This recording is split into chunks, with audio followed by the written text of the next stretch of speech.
Mas seguindo a linha,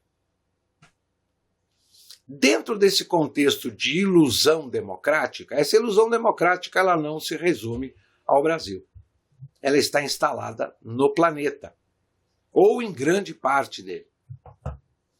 O poder político, levado ao anonimato através da influência do dinheiro, alcançou tal proporção nos países com sistema partidário democrático que frequentemente a opinião pública recebe somente política hollywoodiana. Não é o Estado que controla o capital, mas sim o capital que controla o Estado. Tenham em mente de que este artigo, de que esse texto, de que esse pensamento, ele é de 2010. E o que mudou? Não é o Estado que controla o capital, mas sim o capital que controla o Estado. Por intermédio desta migração financeira e maçônica das casas reais, sua eliminação abrupta, a chamada democracia parlamentar, apareceu por todo o planeta. O sistema partidário difuso, turvo e faminto por dinheiro ligado a ela, permite às altas finanças as maiores possibilidades de atuação, que poderiam ser alcançadas somente com muito esforço no caso de um país monárquico, e que deveriam ser improvisadas com muitos contragolpes. Os partidos hoje atuam como associações para a privatização do Estado, como instituições da corrupção organizada. Oferecem todas as possibilidades para o domínio capitalista de um país. Esses partidos não são organizações enraizadas no seio dos municípios ou da vida produtiva do povo, mas sim aglomerados particulares de quadrilhas e bandos provenientes, historicamente, de associações golpistas, salões políticos ou lojas secretas.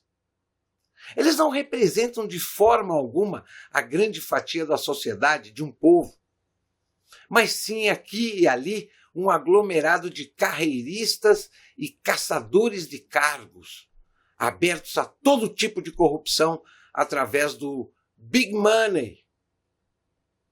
É a mais pura ilusão acreditar que a democracia partidária representa o direito de escolha do pequeno eleitor, mas, de fato, representa o interesse lucrativo do grande capital.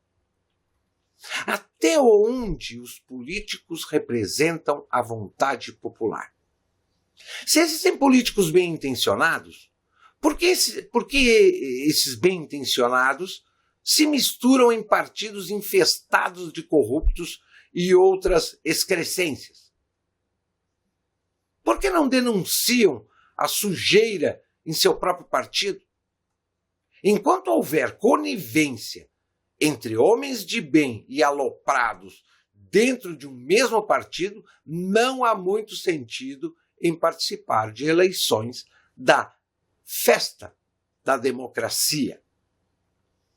Um grande especulador como George Soros tem mais poder político do que todos os eleitores do planeta juntos. As únicas decisões determinantes não ocorrem através de eleições e à luz do dia, mas sim são pré-formuladas, atrás de portas fechadas, nos andares superiores dos grandes capitalistas e, em parte, blindados da opinião pública, em grêmios de consenso, como o CFR, a Comissão Trilateral, o Instituto Aspen, a Ponte do Atlântico, os Bilderberg e assim por diante. Em parte, também oficialmente nos parlamentos, através dos grupos de pressão e lobistas, e ainda, se necessário, impostas com a ajuda de pressão e ameaça dos grupos de influência do estrangeiro. Aqui, eu disse que tudo se resume em grandes reuniões de grandes capitalistas. O capitalismo, como um sistema econômico, ele abarca tanto democratas quanto socialistas. Os socialistas roubam, extorquem a população e se tornam tão capitalistas quanto os capitalistas democráticos. Hoje nós temos capitalistas democratas e socialistas capitalistas. O socialismo, ele não vive sem uma pequena fatia de capitalismo funcionando. Senão, o socialismo entra num processo que a gente chama de autofágico, não tem como se sustentar. Só que os capitalistas, dentro do socialismo, são as lideranças políticas. São os deputados, são o presidente, são os ministros, são os secretários, são os senadores, são os juízes. Esses são os capitalistas dentro do socialismo. E eles participam dessas reuniões a portas fechadas para resolver o futuro do planeta. O poder político levado ao anonimato através da influência do dinheiro alcançou tal proporção nos países com sistema partidário democrático que frequentemente a opinião pública recebe somente política hollywoodiana. A influência determinante dos plutocratas é compreendida quando observamos as dívidas internas das nações. Aqui ganhamos a percepção de que os países mais industrializados, assim como aqueles ricos em matéria-prima, são os mais endividados. As 60 nações listadas estão endividadas com a astronômica cifra de 50 trilhões de dólares, o que na média representa mais da metade do PIB em relação à população. Cada recém-nascido já nasce com uma dívida média de 10 mil dólares nos Estados Unidos, para se ter uma ideia. Há uma taxa de juros de apenas 5%. Resulta anualmente a soma de 1,5 trilhões de dólares em juros. Na verdade, os Estados Unidos têm duas dívidas. Uma é ainda pagável, a outra é impagável. Os Estados Unidos têm uma dívida externa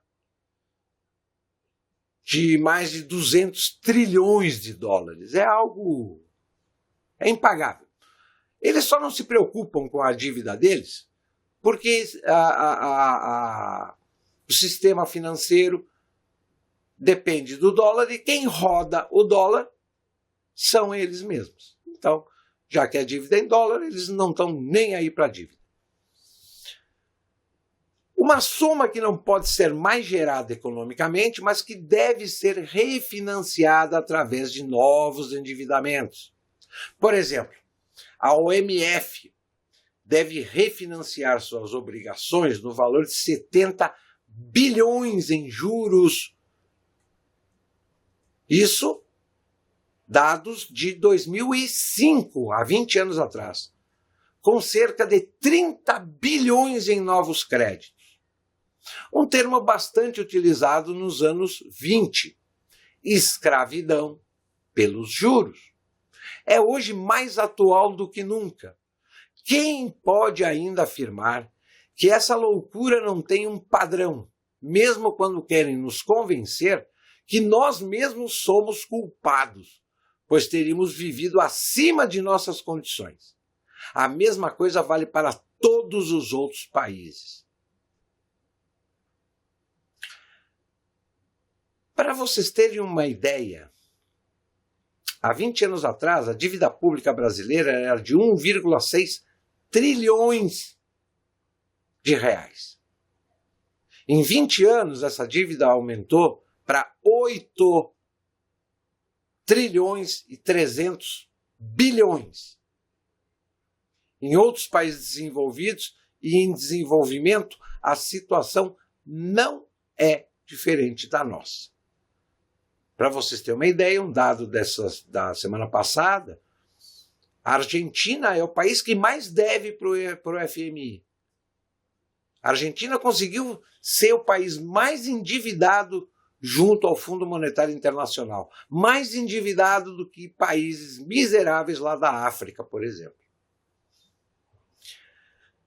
Não é difícil imaginar que os grandes capitalistas, os plutocratas, que tornaram suas fortunas anônimas com a ajuda das sociedades anônimas, têm a real e determinante influência na política mundial. Com um único clique do mouse, os administradores de tais fortunas podem exterminar toda uma economia nacional ou então desencadear uma crise econômica mundial. Os plutocratas atuam diretamente com as sociedades de capital, bancos, fundos, trustes, bolsas de valores e nos grandes conglomerados transnacionais. Haja vista seu poder financeiro, eles podem atuar diretamente nos países e, por outro lado, formam o elo de ligação dos financiamentos da classe política, da mídia, dos serviços secretos, dos líderes religiosos e das capacidades de pesquisa. Os grêmios internacionais extraparlamentares, com suas estruturas formais e informais, se apresentam como plataforma de trabalho interativa, também sob influência dos grandes capitalistas.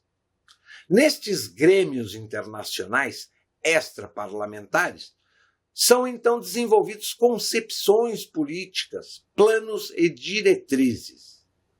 Entre outros, eles são ordenamentos, como leis, tratados e acordos oficiais e informais, que não apenas interferem na economia, comércio e finanças, mas também contêm diretrizes socioculturais, como tendências contemporâneas e desenvolvimento demográfico. O papel da população nesse jogo torna-se claro. A ela é vendido uma adequada visão do mundo através de uma política hollywoodiana encenada pela mídia. Ela é ainda mantida sob controle com pão e circo, né? Bastante bet, bastante futebol, carnaval, novela dos bastidores políticos. Tem permissão de escolher democraticamente a cada 4 anos entre 3, 4 partidos, conferindo ao todo uma áurea de aparente legitimidade. A esta altura podemos fazer uma chamada à consciência sobre o fato de que o Banco Central norte-americano, o Federal Reserve, é um consórcio de bancos privados, não é do governo, não é do Estado norte-americano. A soberania em relação à moeda não está nas mãos do Estado norte-americano, mas encontra-se nas mãos de um pequeno grupo de particulares. Além disso, o dólar alcançou o status de moeda de reserva mundial. O sistema bancário europeu tem constituição um pouco diferente, mas aqui o monopólio da criação do dinheiro, não o direito de cunhar moedas, não está nas mãos do Estado, mas sim junto aos bancos privados. As dependências estão literalmente claras. Já no início do século XX, o intelectual Walter Rathenau relatou: Abre aspas. No campo de trabalho impessoal, democrático, onde para a liderança econômica qualquer palavra insensata compromete qualquer fracasso, pode levar à ruína, onde o público soberano de uma assembleia de acionários decide sobre nomeações e destituições, uma oligarquia formou-se ao longo do tempo, tão fechada como aquela da antiga Veneza. 300 homens, onde um conhece o outro, dirigem os acontecimentos econômicos do continente e procuram sucessores nos seus arredores. As estranhas causas deste fato estranho, que lançam um pequeno lampejo sobre o futuro desenvolvimento social, não estão ponderados aqui. É conhecido que tenha durado meio século para consolidar o sistema e aperfeiçoá-lo, mas assim como 2 guerras mundiais para integrar com sucesso a Alemanha. Finalmente, para melhor compreender que a moderna e neoprimitiva sociedade de massas moderna é uma construção artificial. A consciente e inteligente manipulação dos hábitos organizados e opiniões das massas é um dos principais elementos das sociedades democráticas. Quem manipula os mecanismos ocultos da sociedade forma um governo invisível que representa o verdadeiro poder em nosso país. Nós somos governados, nossa consciência forjada, nosso gosto formado e nossas ideias sugestionadas por homens que nunca ouvimos falar. Isso é um resultado lógico de como nossa democracia está organizada. Em quase todas as ações de nossa vida diária, seja na esfera política ou dos negócios, em nosso comportamento social ou em nossa ideia de ética, nós somos dominados por um pequeno número de pessoas que entendem do processo mental e dos padrões sociais de comportamento. São aqueles que puxam os fios que controlam o pensamento público, que se utilizam das velhas forças sociais e indicam novos caminhos para sobrepujar e controlar o mundo.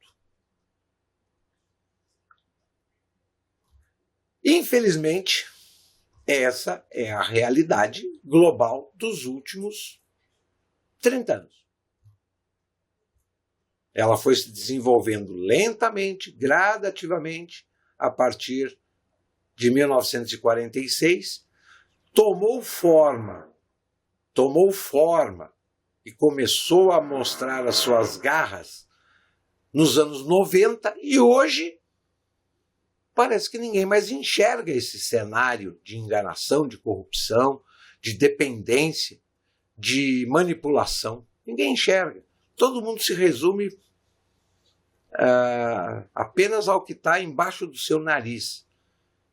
E quem só olha embaixo do seu nariz não vai conseguir entender e nem tentar criar alguma ideia para modificar a sua realidade social.